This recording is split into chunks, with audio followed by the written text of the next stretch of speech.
Dear students, today we are going to discuss poetic devices. Have you seen movies? Their director, what they used to do in order to put special effect to emphasize something, some sound or some situation or some event, some scene in their movies? They used to put a special effect in the form of light, in the form of sound, to make it more attractive, to put the special effect there to emphasize that scene. Similarly, in poems also, poets use different techniques in order to produce a special effect in their writing. Here we are going to discuss few important as well as easy to understand poetic devices that will be easy for you to identify them, and you can easily use them, recognize them and mention them. So let's start with alliteration. Alliteration is the repetition of a sound or letter at the beginning of multiple words in a series.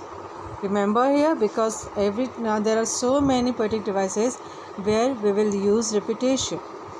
In case of alliteration, repetition of particular sound or letter at the beginning of multiple words, that is more than one words in a series. It is a stylistic device in which a number of words having the same first consonant sound occur closer together in a series. For example, see here, stop that sulking at once. Stop and sulking both starts with S. So here alliteration is used. Similarly, butter, better, butter makes a batter better. Be have been repeated again and again. That's why here also alliteration is there. Then a big bully beats a baby boy. Be is repeated. Next one is allusion. Allusion is a brief and indirect reference to a person, place, thing or idea of historical, cultural, literary or political significance. It does not describe in detail the person or thing to which it refers. Only name will be given, and from that you can expect the writer expects that the reader will possess enough knowledge to spot that allusion and grasp its importance in the text. By going through the text, readers will be able to recognize the importance of that particular person or thing or place. For example, a mermaid drifting blissfully. Mermaid, we know this is an imaginary creature that is used in fairy tales.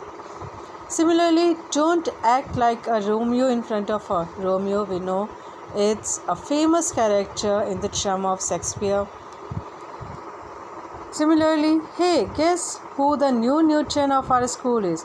Here Newton represents the Isaac Newton, who was very genius. So Newton is for geniusness. Next one is anaphora, the repeated use of word at the start of two or more consecutive lines. Anaphora is a rhetorical device that features repetition of a word or phrase at the beginning of successive sentences. Means in different lines, same words will be repeated. Then it's called anaphora. This is basically done to allow writers to convey or emphasize or reinforce meaning. For example, don't bite your nails, Amanda. Don't hurt your shoulders, Amanda. Here, don't have been used again and again. Similarly, stay safe, stay well, stay happy. After every full stop, stay have been repeated. Fool me once, shame on you. Fool me twice, shame on me. Here, fool me have been repeated. Now come to assonance. Assonance and consonance. These two are relative. Assonance is used when repetition of similar vowel sound takes place in two or more words in proximity. And consonance, we will look after this, that it is the literary device in which the repetition of similar consonant sounds takes place in two or more words in proximity to each other. So assonance, here repetition of vowel sound is there. Let's see this example. He stalks in his vivid stripes. In his vivid stripes. In all these four words, I have been used. I is vowel sound and it has been used. So this is assonance. Then those lazy, hazy, crazy days of summer. A have been repeated and again in lazy, hazy, crazy days. So this is again assonance because A sound, vowel sound have been repeated here. Asyndeton, a writing style in which conjunctions are omitted between words, phrases or clauses. Means no conjunction, no verse that is used to join the two sentences are used here. I slip, I slide, I gloom, I glance. No conjunction. Similarly, without looking, without making a sound, without talking. Again, no conjunction have been used.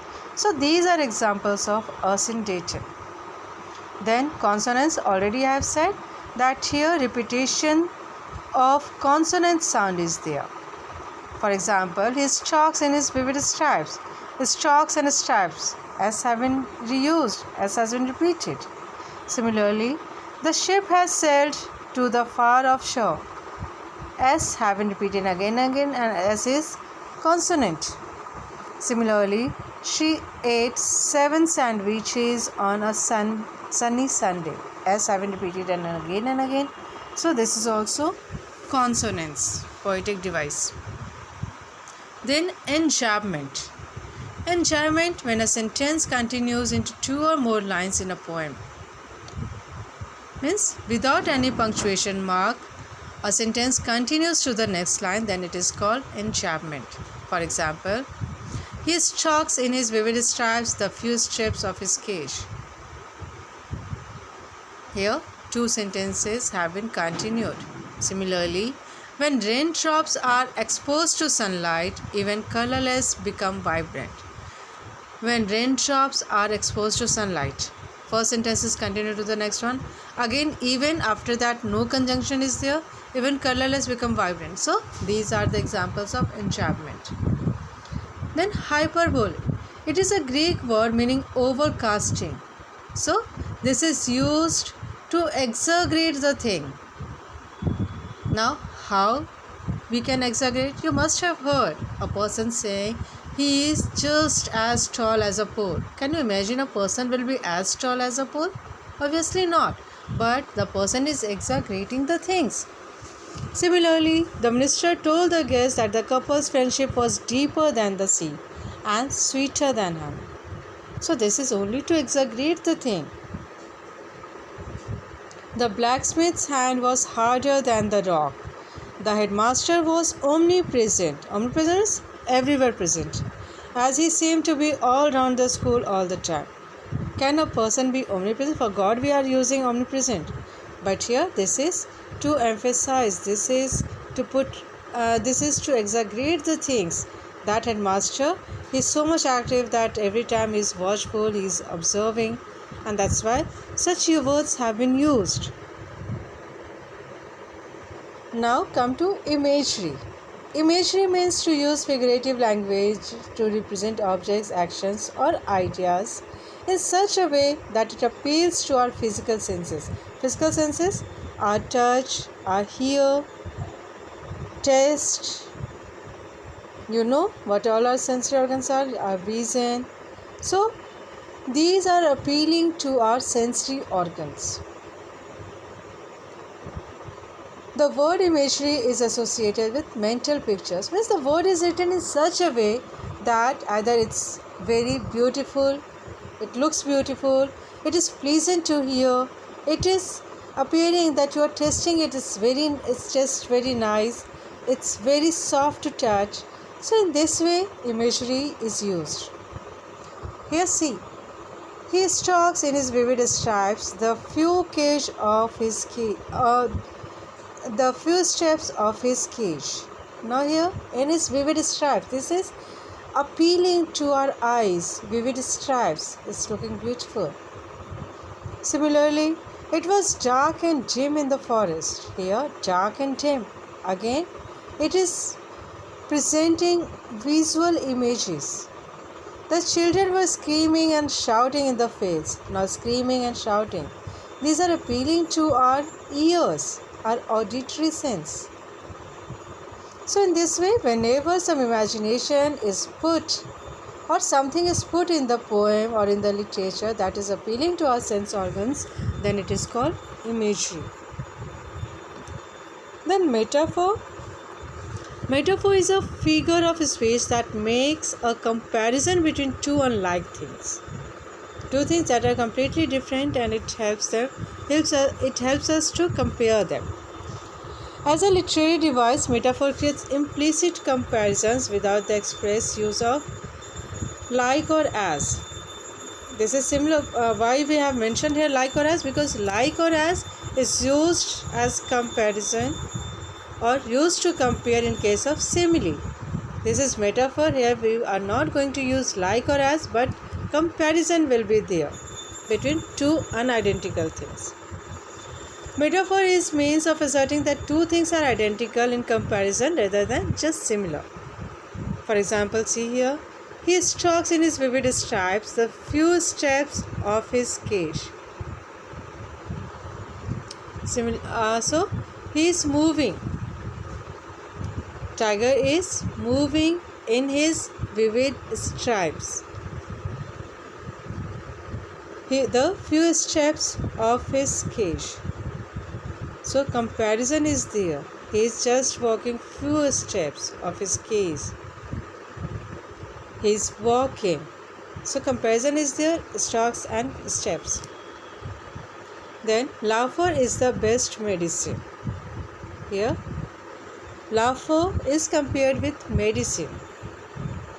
Not directly, indirectly, without the use of as or like. If we'll say that laughter is like a medicine, then it will be simile. She is just a late bloomer. His heart of stone surprised me. Heart and stone. We know heart is soft and stone. So these are compared. Heart is compared with stone. Laughter is compared with medicine. I smell success in this building. Here again metaphor has been used. He is buried in a sea of paperwork. Now oxymoron. Oxymoron is a figure of speech pairing two words together that are opposing and or contradictory. As a literary device, oxymoron has the effect of creating an impression, enhancing a concept, and even entertaining the reader. So two words of opposite meaning have been used here. Examples from the poem A Tiger in the Zoo. In his quiet is quite peaceful, calm, and is aggressive. So aggression and peacefulness both have been used together. The carpenters left the bench completely unfinished. Complete and unfinished, these two are opposite words. The new kittens enjoyed being alone together. Alone is also there and together is also there. So these are opposite. Next one is personification. Personification is a figure of speech in which an idea or thing is given human attributes and or feeling or is spoken of as if it were human. Okay, so some human character is or some human feature is given to non-living things or animals. In that case, it's called personification. For example, he stalks in his vivid stripe. We know that for animals we use it, but here he has been used, and thus we can say that tiger has been presented as human being, human character. He stalks. So tiger is walking like human.